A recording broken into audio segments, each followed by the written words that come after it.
বিসমিল্লাহির রহমানির রহিম। আজকে আমাদের এই অনুষ্ঠানটি হচ্ছে জাতীয় দুর্যোগ ব্যবস্থাপনা গবেষণা ও প্রশিক্ষণ ইনস্টিটিউট।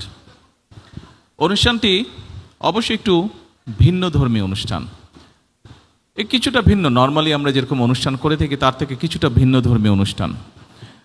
আজকের এই অনুষ্ঠানের সম্মানিত সভাপতি, মঞ্চে উপস্থিত মন্ত্রণালয়ের সচিব, সামনে উপস্থিত মন্ত্রিপরিষদ, জাতীয় সংসদ সদস্যবৃন্দ, উপস্থিত গাজীপুর জেলা সহ বিভিন্ন পর্যায়ের বিভিন্ন উচ্চপদস্থ কর্মকর্তাবৃন্দ প্রশাসনের, এবং উপস্থিত গাজীপুর জেলার বিভিন্ন জায়গা থেকে আগত সুধীবৃন্দ, আসসালামু আলাইকুম। আসসালামু আলাইকুম। জি, ভালো আছেন সবাই? ভালো আছেন? আচ্ছা আচ্ছা আচ্ছা। কিন্তু গরম বোধহয় বেশ পড়েছে, তাই না?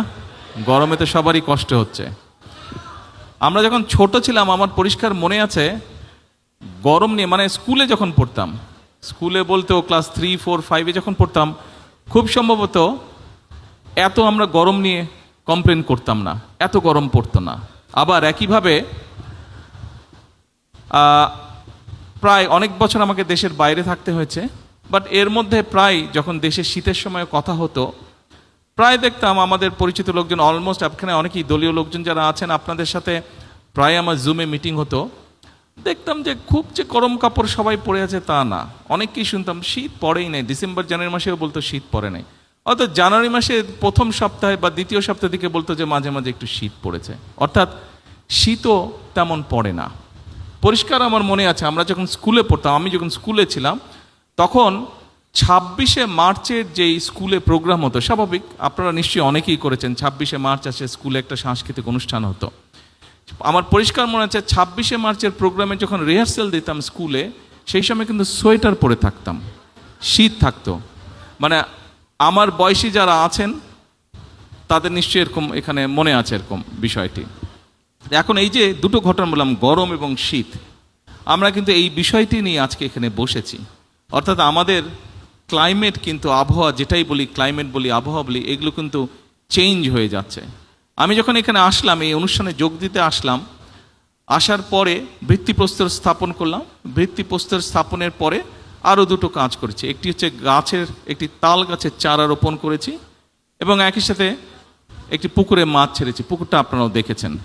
আর একই সাথে আরেকটি ছোট্ট অনুষ্ঠান হয়েছে, যেই এখানে স্থাপনা তৈরি হবে, সেই স্থাপনা কেমনভাবে হবে, কী হবে, এখানে আর্কিটেক্ট সাহেব আছেন, উনিও বোঝালেন, এবং আবহাওয়ার সাথে সামঞ্জস্য রেখে এই বিল্ডিংটাকে ওনারা ডিজাইন করছেন।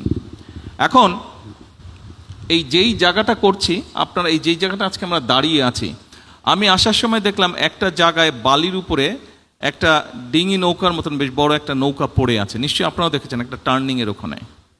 আচ্ছা, ওটা দেখে আমার ধারণা হলো, আমি ধারণা করতে পারি, এবং এলাকাটাকে ধারণা হলো, খুব সম্ভবত 20-25 বছর আগে এখানে মাটি ছিল না, এখানে পানি ছিল এই জায়গায়। এই যে এখানে আমাদের গাজীপুরের মেয়র সাহেব এখানে, উনিও মাথা নাড়ছেন যে এখানে পানি ছিল। মনে হয় ছোটোবেলায় ওনারা এখানে সাঁতার টাতার কেটেছেন, এই যে রনিও বলছে এখানে নদী ছিল এখানে।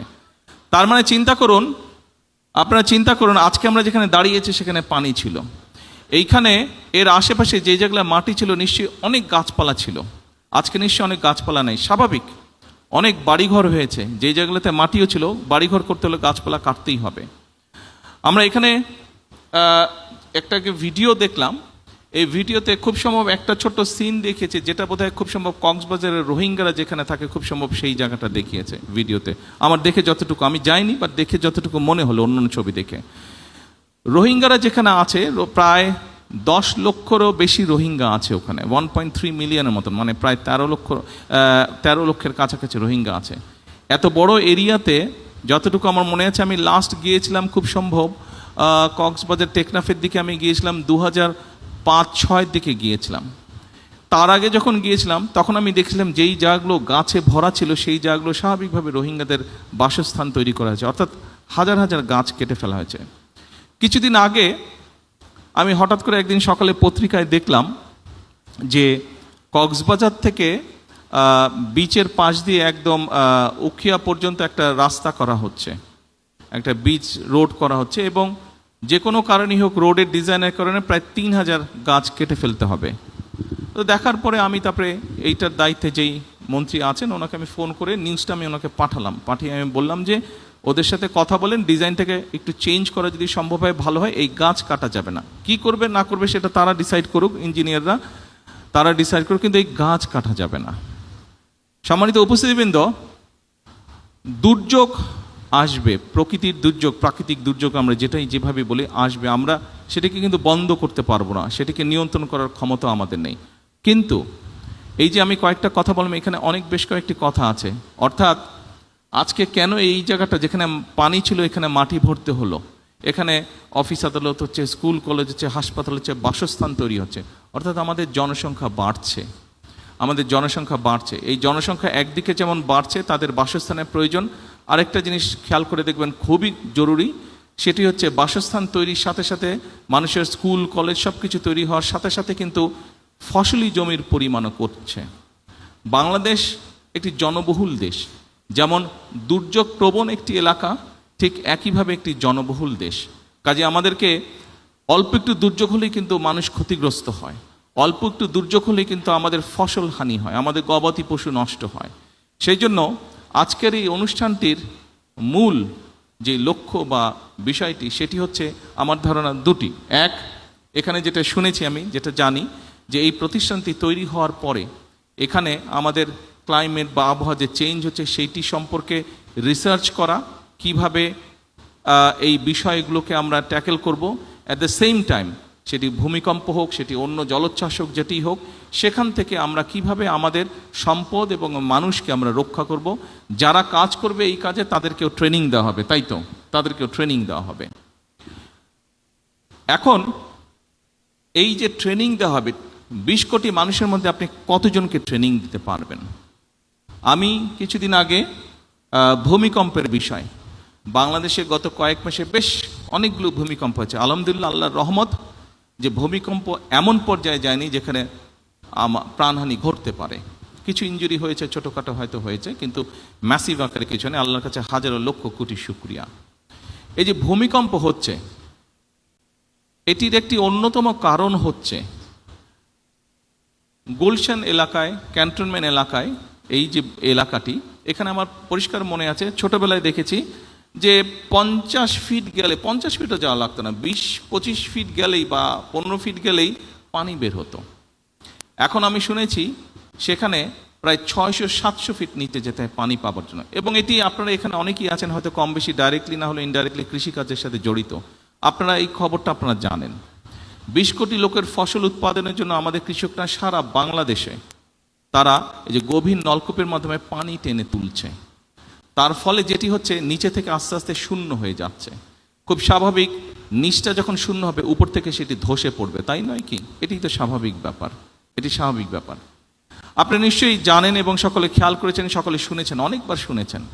আমরা আমাদের নির্বাচনী যে ম্যানিফেস্টো ছিল, নির্বাচনী যে মিটিং ছিল, বিভিন্ন বিষয় ছিল, সেখানে আমরা উল্লেখ করেছি যে আমরা খাল খনন কর্মসূচি শুরু করব। আমরা সরকার গঠন করেছি আলহামদুলিল্লাহ, এবং আমরা আমাদের সেই প্রতিষ্ঠিত খাল খনন কর্মসূচি শুরু করেছি। 2-3 দিন আগে একজন সাংবাদিক এক জায়গায় বলছে বিএনপি খাল খনন কর্মসূচি শুরু করেছে, এটি তাদের একটি রাজনৈতিক প্রোগ্রাম, এই কোথাও কোনো হিসাব নেই, কিছু না, এটা করতে হবে বলে করেছে। তা আমি খুব শ্রদ্ধার সঙ্গে ওনাকে বলতে চাই, বিষয়টি আসলে তা নয়।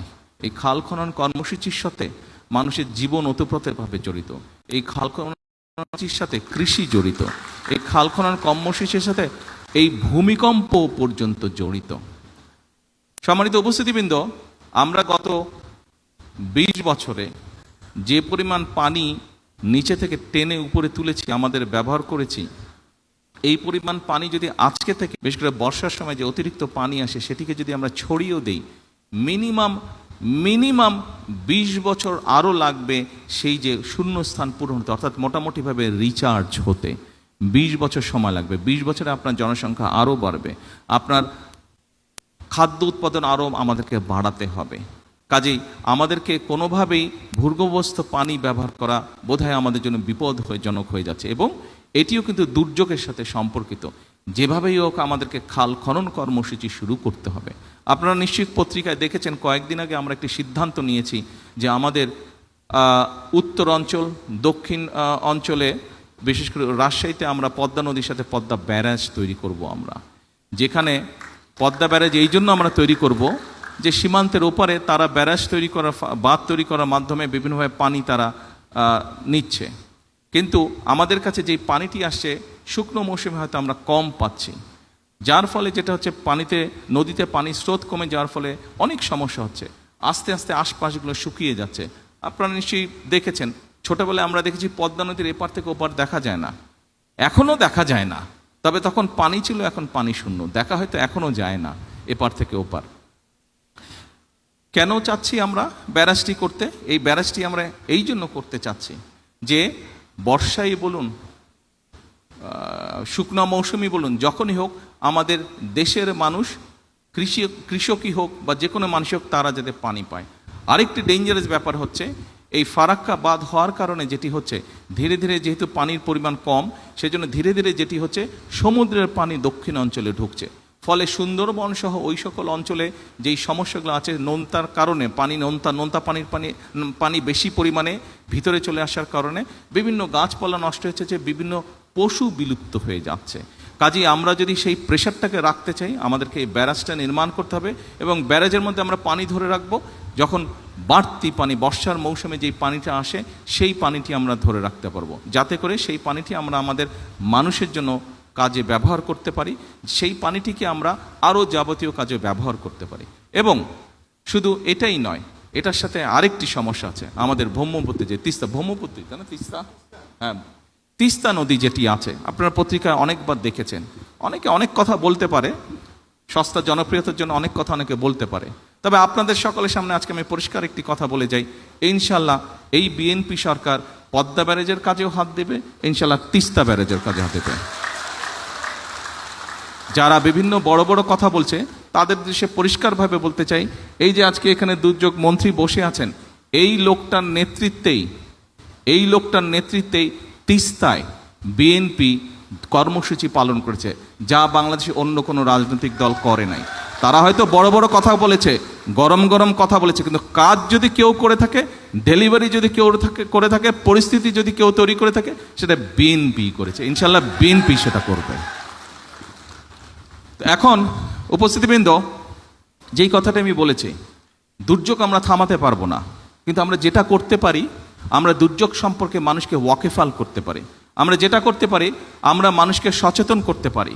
আজকে এই অনুষ্ঠানের একটি শপথ হওয়া উচিত, আমরা শুধু মানুষকে সচেতনই করব না, আমরা নিজেরাও সচেতন হব।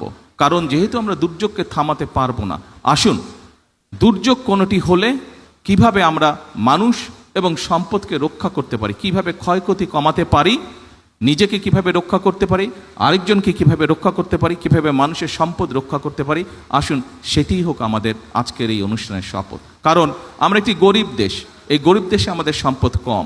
আমরা যদি সম্পদকে রক্ষা করতে পারি, আমরা যদি আমাদের সম্পদকে সঠিকভাবে দেশ এবং মানুষের জন্য কাজে ব্যবহার করতে পারি, ধীরে ধীরে আমরা অন্য একটি উন্নত দেশের মতন গড়ে উঠতে পারবো। কিন্তু সম্পদ যদি নষ্ট হয়ে যায়, আমাদের অবহেলার কারণে, আমাদের অজ্ঞতার কারণে যদি সম্পদ নষ্ট হয়ে যায়, তাহলে মানসিক কষ্টই বাড়বে, মানুষই দুর্ভোগের শিকার হবে। আসুন আমরা আজকে এখানে শপথ গ্রহণ করি, আমরা নিজেরা সচেতন হব, অন্যকে সচেতন করব, পরিবেশকে আমাদের রক্ষা করতে হবে। আমরা খাল খনন করি, আমরা বৃক্ষরোপণ করি, আমরা পানি নষ্ট আমরা কম করি, যেভাবেই হোক প্রকৃতি যেভাবে ঠিক থাকতে পারবে, প্রকৃতিকে যত কম ডিস্টার্ব করা যায়, আমরা সেই কাজটা ইনশাল্লাহ করব। সকলকে আন্তরিকভাবে ধন্যবাদ। আসসালামু আলাইকুম।